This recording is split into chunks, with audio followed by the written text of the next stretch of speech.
What's going on, folks? Today we are cooking with Freddy Fazbear via the official Five Nights at Freddy's cookbook. Now, before we begin, we have to employ my secret sauce, as every good chef does.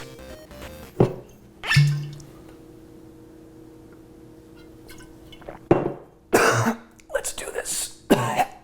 Today, the chef has prepared a 3-course Five Nights at Freddy's meal, consisting of a breakfast starter, a dinner entree, and an ambitious dessert finale. Can Chef Nick serve up a masterpiece 3 ways, or will he concoct the broth of his own destruction? Keep watching to find out. What better way to start off a day of FNAF cooking than with breakfast? We're starting out with the puppets, it's a pun. It's veggie and also eggs.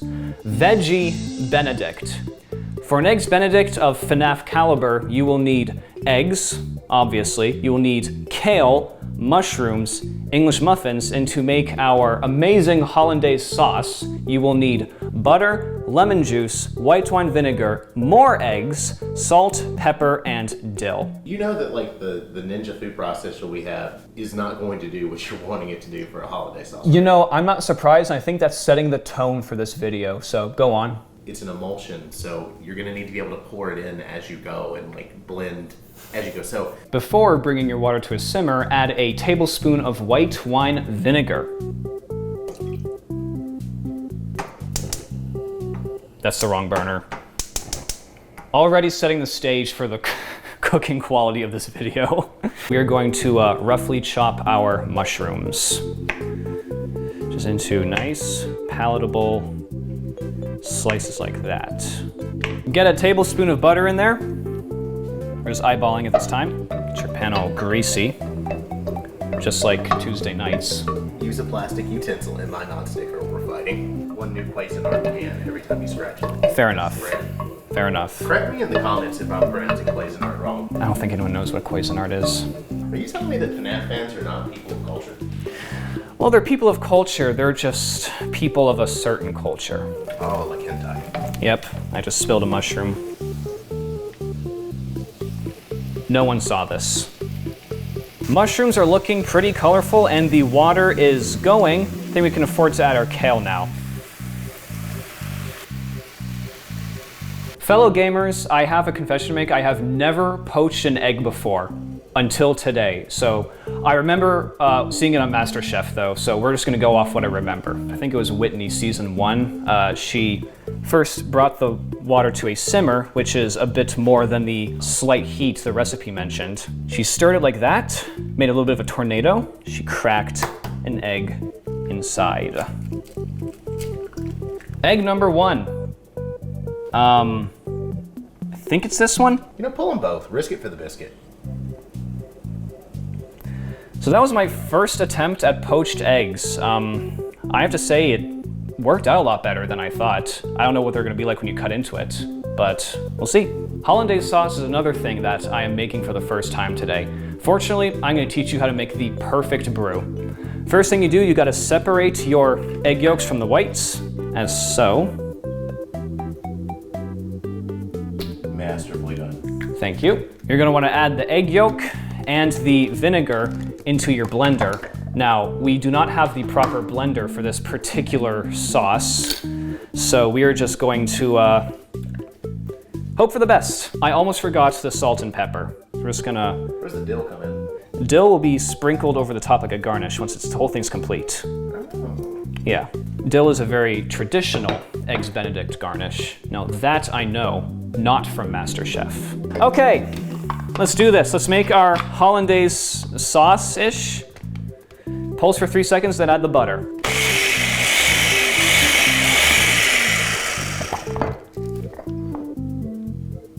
Then add a little.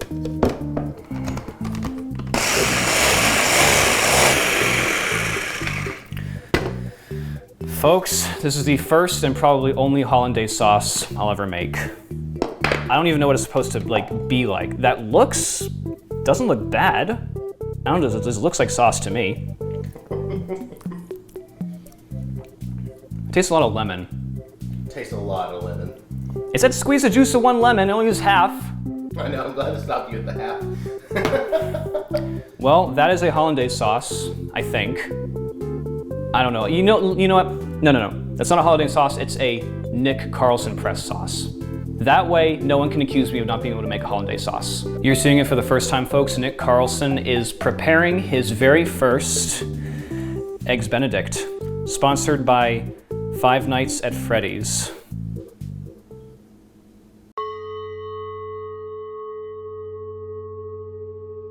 You cannot enjoy a day at Freddy Fazbear's Pizza without, well, pizza. And that is why we have Freddy Fazbear's Pepperoni Express. To make that, you will need pizza dough, which I totally got from the book and not from Publix earlier today. You will need arugula, mozzarella cheese, flour, pepperoni, and a little bit of capers. But what good is a pizza without tomato sauce? Otherwise, it's just cheese bread. That's why we are making the EasyPlex pizza sauce. For your EasyPlex pizza sauce, you will need chopped tomatoes, tomato puree, oregano, sugar, salt, and black pepper. The first thing you do is you take your chopped tomatoes and you put it through a sieve. This is a sieve. It's pronounced sieve even though it's spelled sieve. The English language and its consequences have been disastrous for mankind. Do through there. And I recommend taking a paper towel and pressing the liquid out just so you can really get that solid matter. Listen to that sound. Hell yeah. Next thing you do, you transfer your freshly dehydrated tomato sludge, I guess, to a bowl. Then you take 2 tablespoons of your tomato puree. Where the fuck did I put it? Over there. You take your 2 tablespoons tomato puree. Next we take our oregano. We need a tablespoon of that. I misread that. That is too much oregano. Damn, this is gonna be an oregano-y sauce. I haven't got a sponsorship yet, actually. Not even Raid Shadow Legends? Not even Raid Shadow Legends, what a shame. You're a nutbug. I'm a terrible YouTuber, that's right. We are putting a ½ teaspoon of sugar into it. Next we add salt and black pepper to taste. And a little bit of pepper. Make a nice mixed up sauce. I'm gonna hand grind this because that's what my great grandfather Italio Carlson used to do back in the northern mountains of Italy. Now the important thing about making a pizza is making sure that your workspace is dusted with a good coating of flour. This is so nothing sticks.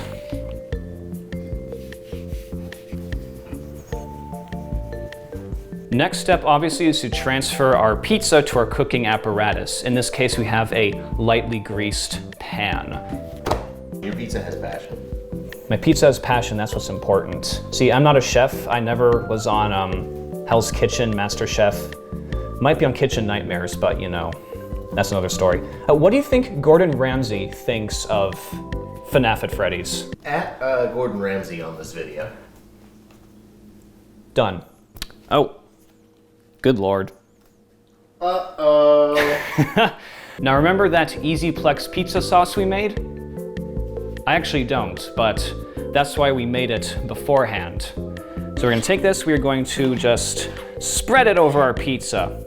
Now in case you're wondering, yes, this is a rectangular pizza. This is the old Italian tradition, also from the northern mountains of Italy. My grandfather, Italo Carlson. Wait, what did the directions say about the cheese?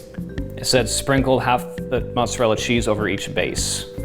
But this recipe is technically for 2 pizzas, but I used up all my sauce and 1 ball of dough. I'm not really a pepperoni fan, that's the thing, so that's why I love pepperoni, so I'm like, what are you doing? Like, put them on there. Did the caper go on during the cooking process, or? The capers... Do they go on after the fact? I'd imagine after the fact. Yeah, no, the caper, no, it says scatter with capers and cook like that. So not really a sprinkle, but a scatter. Cook for about 12 to 15 minutes until cheese is bubbly and you have a nice golden crust. We have our oven preheated to 425.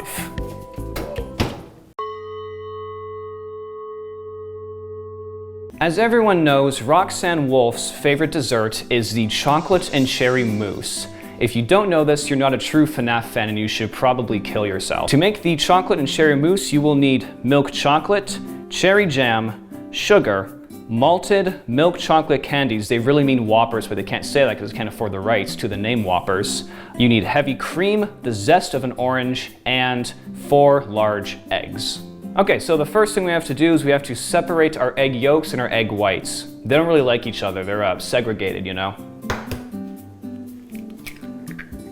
There we go. Hell yeah. Do you know where the term egg sucker came from, by the way?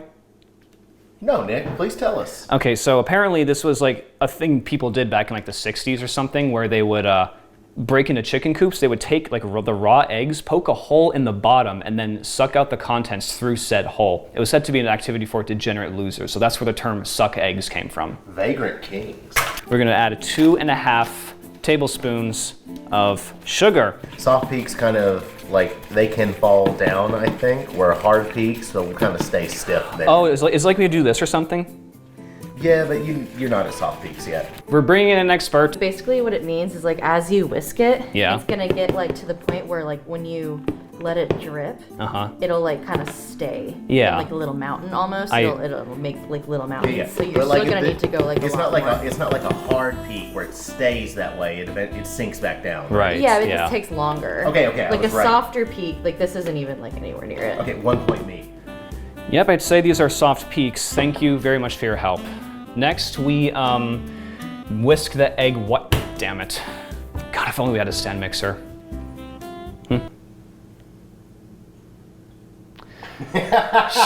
Shit! Thank Jesus. Okay, I just realized we forgot one important step. We forgot the cream in the egg yolk. I think that's why it wasn't peaking like we wanted it to. Do you think it's fucked? No, I don't think so. Now I gotta melt our 1 1/4 cups of milk chocolate using this method, which the book recommended, which was over a pan of simmering water.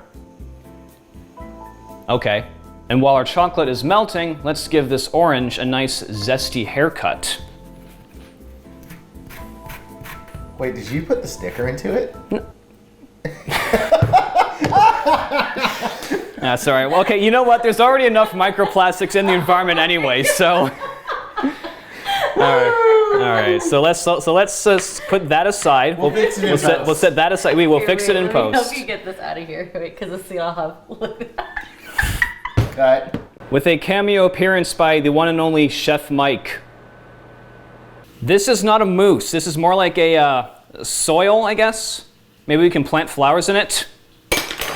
God damn it. Fix it in post. Okay, so the one on the left is the melted chocolate my sister made. The one on the right is the melted chocolate I made. I'm just gonna let you all vote in the comments to see which one is best. And now that we've got our secondary melted chocolate, I still think mine's better. We're gonna add the orange zest. Just gonna fold it.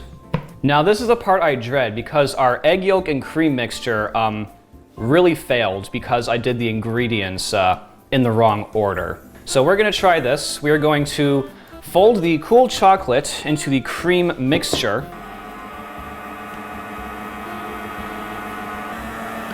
This might be a questionable mousse, just by the way. I'm not a mousse expert. All right, we're gonna have fun with our milkshake pudding, I guess. Dessert soup. It says fill half full, okay. Then add a tablespoon of the cherry jam.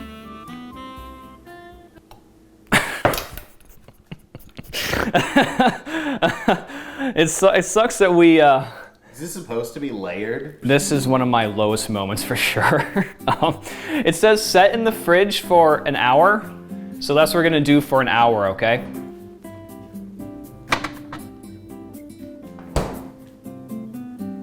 And finally, as a garnish for our Roxanne Wolf mousse, take the off-brand malt chocolate candies These sponsor us Whoppers. and beat them like they owe you money.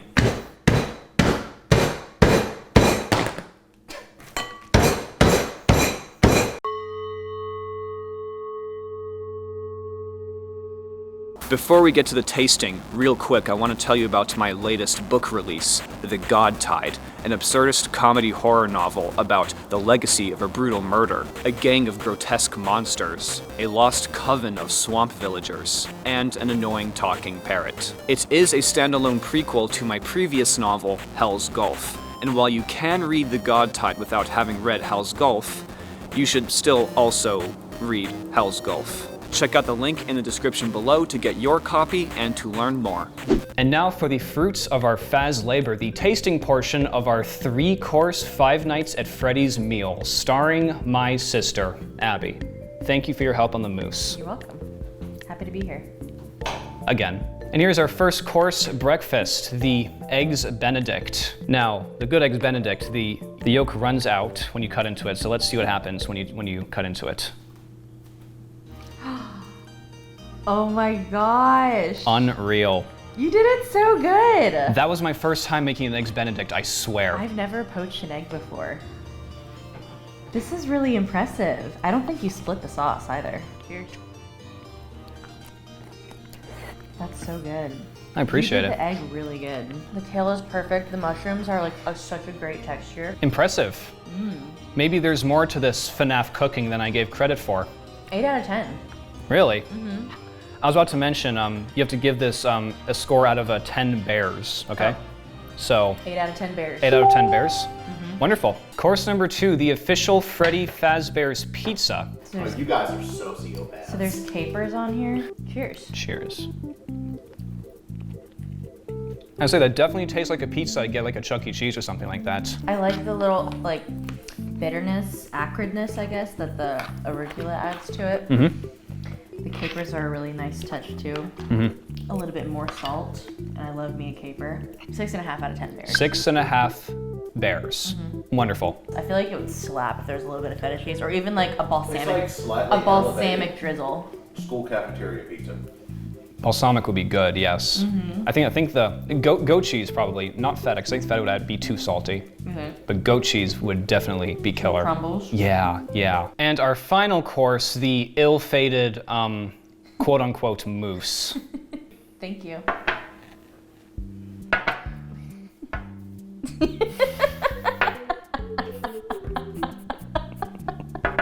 You go ahead, Nick. Go ahead. 2 out of 3 Try ain't it. bad. I will say it does have a nice like whipped quality to it, even if it is very runny. Like Cool Whip. Just like whipped cream rather. I love the orange in it. Mm-hmm. I love orangey chocolate. Texture's a little lacking. Be honest, the texture is shit. It's supposed to be a mousse. Yeah. Okay, so failed mousse. How many bears? So it really, what it is like melted ice cream. Mm-hmm.